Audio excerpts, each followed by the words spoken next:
How did you find Josh Allen? Did you put a cloak over Fresno and they couldn't see him? You know what? We were in a process of a transition, changing a whole style of offensive schemes, and so we were looking for a pro-style quarterback. Yeah. We put out a pretty wide net. One of our coaches on our staff at one time had been at Fresno. Said, you know what? There's a tall, skinny guy, baseball player, multi-sport guy, but I don't think anybody's recruiting him. And we had one of our coaches watch him play live, and then Brent Vegan went around and talked to what we considered were the top 10 quarterbacks, and he was the guy we wanted. And what really sold me, beyond what you saw as a big trajectory with his physical skills, was just what type of person he was. You know, the first time I met him, I went over to his home, met his parents, and you can see the competitive nature and also how grounded they were. And you know, then to Josh's credit, and I think our program's credit, with Brent Vegan and the strength and conditioning staff, he developed. He's gotten bigger, stronger. He's grown a little bit. Taller. He says he's over 6'5" now. Yeah, he's close. He might be 6'6" now. And so we've had some good fortune between he and Carson Wentz. You know, both those two guys have a lot of similarities. What does it say about Josh that people ask him questions about himself, and he always deflects the answer to the University of Wyoming? And, you know, it's not me getting the attention; it's the University of Wyoming Cowboys getting the attention. Yeah. What does that say about his character? Well, it does not surprise me because you know, character can really limit how far a guy goes, and many times the guy can't handle the extra attention, people telling you how great he is. And so my sense is those are heartfelt comments that he's made, and I think he's got some things in perspective, and all those things are going to speak well for him because it's hand in glove. I mean, the better we do, the better he's going to do. And what his focus is what can I do to help this football team and the university. It's nice having not just Josh, but Dewey as well, earning preseason player of the year honors here. Is it, I mean, I guess last year you guys are kind of answering questions about being picked last. Is it nice to have those questions this year? You know what, I think it's a acknowledgement of where our program is at, but nonetheless we need to go out and play. I know this, we're not going to be sneaking up on people, you know. And it's probably been a long time since Wyoming's had the preseason offensive and defensive player in 1 year. I think the stars have climbed somewhat there, but it is a reflection that we're making strides within our program. And you have more players like that are recognized. You stuck with your offense because you could have, everyone was going spread and we pass options, all these different things, but you kind of stuck with your pro set, right? Yeah, we did. We, you know, we'll tweak some things. Well, we've done that on offense and defense. So there's some convictions that we have, some proven patterns, and you always look at some things. And it's been my experience through the years where coaches make significant errors when they really kind of forget who they are, why they're building the program the way they are. And you know, I was asked, okay, did you question your convictions? And we didn't. Now, you get tested. A lot of people on the outside, you know, question, but our coaching staff never wavered. And we've got a recruiting model that we've recruited to, and we're staying with that.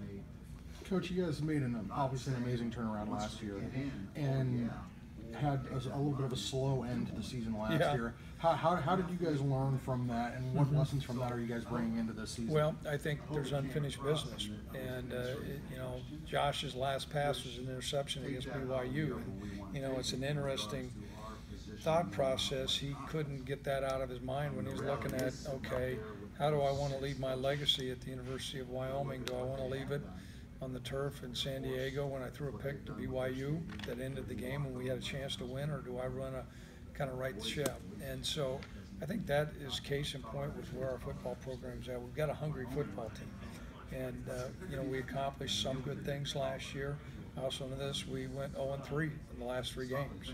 While they were competitive, one was not competitive, the other 2 were. We've got a lot of work to do. Coach, last year you were talking about your plan for the team and the progress year by year, and you said you felt like you were a year behind going into last season. Where do you feel you are in your long-term plan for the team that's going into this season? Well, I think we may be a year ahead, you know. Certainly having a player like Josh, you know, a head coach can sit here and say, yeah, we had planned to do this and this, and we're great recruiters and great evaluators. You know what? Some of that's true. We got fortunate. And a quarterback can make such a difference. And so when you have a big-time player like that, and if you play better defense, you got a chance to really win some games. So, you know, we're a little bit ahead. But we're going to take where we're at and try to run with it this year. At the round table this morning, it was talked about, you know, how every team in this division has a quarterback coming back, but they also all have coaches coming back. Do you think the stability at the coaching spot helps, you know, attribute to some of the success in this division? Without question, because what goes on when there's consistency and stability, the coaching staff is stable, the recruiting matrix is stable, the plan, the conviction. If you look at what New Mexico's doing, they've been running the same. It's a challenging offense. What Air Force does, challenging offense. You know, Coach Bohl is doing Utah State. It's a really, really challenging league, and those coaches there, the stability there does make a difference. On a lighthearted note, Josh says, despite what you've been saying about in the last few years, he does in fact shave. He started shaving recently. So he says you can't say that about him. He doesn't shave anymore. So you got something else you can? Well, I got a lot of things to say about him. I can tell you that. So, I mean, you know what is great? I said I'm going to enjoy being around him. I mean, you sit down at a pregame meal, and you know some guys are on pins and needles, and he's like, "Hey, coach, let's go!" And there's a competitive edge to him. If I'm having a down day, he pops his head in, and I still don't believe he shaves. Now, he was showing me some stuff. He's got a girlfriend now, so maybe he's got to impress her. I don't know. Yeah. Coach, what would you like to see changed in the playoff to make it more fair to G5 teams? I think to have 8 teams is going to be really helpful. And I made a statement in there. You know, I was part of a group that 3 years we played 15 games, and then those group guys played 30 more after that. The student athletes are going to adjust. We have great football in this league, and to broaden that entry pool, I think can really help. And you know, I think whenever you're the conference champion and you're undefeated or something, you ought to have a shot. And I think that's some give and play on what league you're in. But this league here, if we could expand it from 4 to 8, I think that could have a profound effect. Now, Coach, to get that through, that's like trying to pass health care. Coach, what do you say to people like Bill Hancock who say the current model is working, and when you have an entire segment of this FBS division that's completely, realistically left out of the equation altogether? Haves and have-nots. I don't think it's working. Maybe working for them. I don't think it's a reflective model. I don't. I think there's a lot more parity. I coached a lot of different places, a lot of different levels, and there's a lot more parity. And I meant what I said that year when Boise, we played them at the end of the year. They were better than Oregon, period. And so that's why I think we just need to champion this league and to have a potential winner of our conference be represented. I think they're going to go awfully far. But considering the way the system is set up, Coach, are schools in this league guilty of overscheduling and non-conference? Because you look at, especially in your division and the non-conference schedule, it's going to be really tough for a team to go through a season with 2 or fewer losses, so it hurts them in the big picture. Right? There's no doubt about it, but to change the narrative on the national landscape, you've got to beat a couple of those people. That's not going to change. And so when you're looking at a scheduling model, I think that's why people have become aggressive in scheduling. It's not like you're just chasing dollars. You're chasing an agenda. And so I know that's what Boise does, that's what CSU is doing, that's what we're doing. But it's still, like, you know, to get to that the big money bowl, you've got to, you know. I get it, but you know what? But it's going to be pretty doggone hard if CSU does what they could potentially do by winning all their games. Playing Alabama. So. Yeah, if you look at that resume there, same thing would go if you look at our resume. If we were able to non-conference wise beat Gardner Webb, and we'll go. I think Oregon might be a bigger one. That's the next one after that. Coaches, have you spoken to anybody at North Dakota State this offseason that's kind of maybe laying down the gauntlet for you guys going there and beat Iowa? You know what? We've got some really good friends, and what's interesting is their offensive line coach they just hired. We hired him as our running back coach, so there's tons of crossovers. And right now everybody's kind of trying to be coy and quiet. One guy will play golf with somebody saying, well, what kind of coverage you guys looking at doing, and spread the word around. And so there's a lot of poker going on. Nobody's laying their cards down. I'm guessing. Yeah. There's been some discussion with the playoff in the last year of some people wanting a separate group of 5 playoff. Do you have a thought on that? I think it'd be a tragic mistake. The separation. I don't know who in the hell said there's this line, because there is not a line there. Some people say there's a line, and I thought there was some really appropriate comments today when they talk about Power 5 conference. I think it was Coach Davies. There's a couple of power programs. There's a couple of power programs. You can't argue about Alabama. I mean, you can't. And I think USC is going to be a program that's going to continue. In my old school, Nebraska, there was a time it was a power program. So to say there's these power conferences, no, I don't buy that. And so when you talk about an agenda on different playoffs, we have 85 scholarships. Alabama has 85 scholarships. Their name on their sweater may be different than Wyoming, but when we go out and we recruit and we develop, we're all on the same page. You can say whatever you want to. There's a reason why Carson Wentz was taken 2 in the draft. There's a reason why Josh Allen maybe get drafted real high. So to go down that road, I think would be a really misstep. Bad for college football. I don't get a vote on that, but I am on a lot of committees. Is it hard? Is it hard though, Craig, with the finances, the disparities as they continue to grow? To be competing for you, yes, you're competing with Alabama for players, for championships, but they've got a lot more money. Yeah, they do. And you know what, though?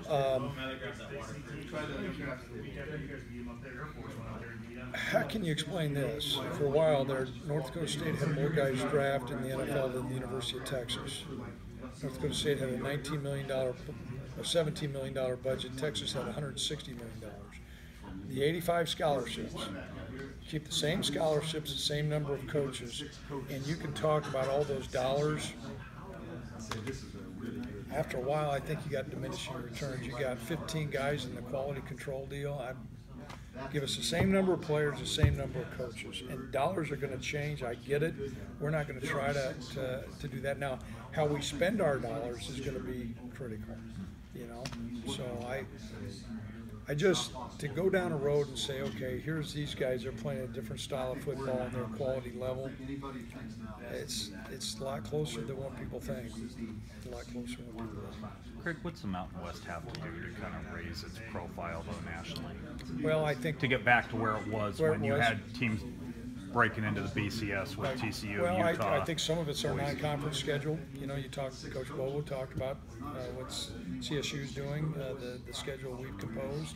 I think we got to go out there and whoop some of those guys. That's, we've got to do that.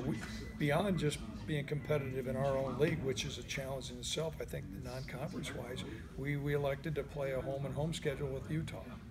And we could have chose something else. I think those are important steps for us to do. And I know some people may say you're overscheduling.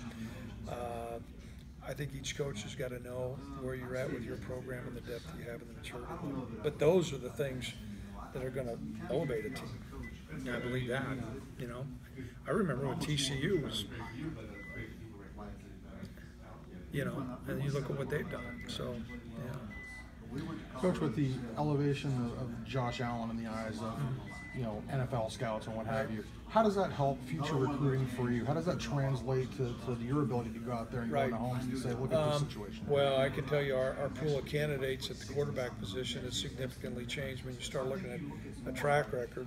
And they talk, those young men know, they see Carson Wentz, they see Josh Allen, they're starting to connect the dots, and so that's had an impact. And then I think the national exposure, whether,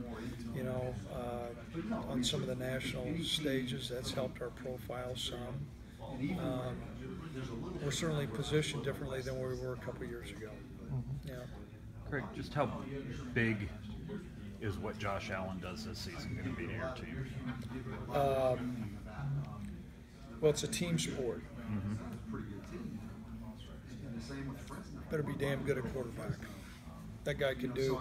I've coached defense a long time, and when that quarterback is not very good, you can stand over there and just dial things up. Doesn't matter. It all looks good. When that guy's on, it's hard. It's like you got a dam and there's 3 holes, and you got 2 stoppers. You're always trying to change something. So when your quarterback is on and playing well, you got a shot to win every game. And if he's out of step, it's hard. You better be like the '85 Chicago Bears or whatever. And we're not there yet. So I think he can have. He gets hot and he plays well. We can have a hell of a year. Do you see the same thing at Boise with Rippon and at CSU with Stevens? Boy, without, those are all 3 we really sit good. up on that stage, and you can make arguments. You can make arguments. New Mexico, Air Force. They're all different type of guys, but yeah.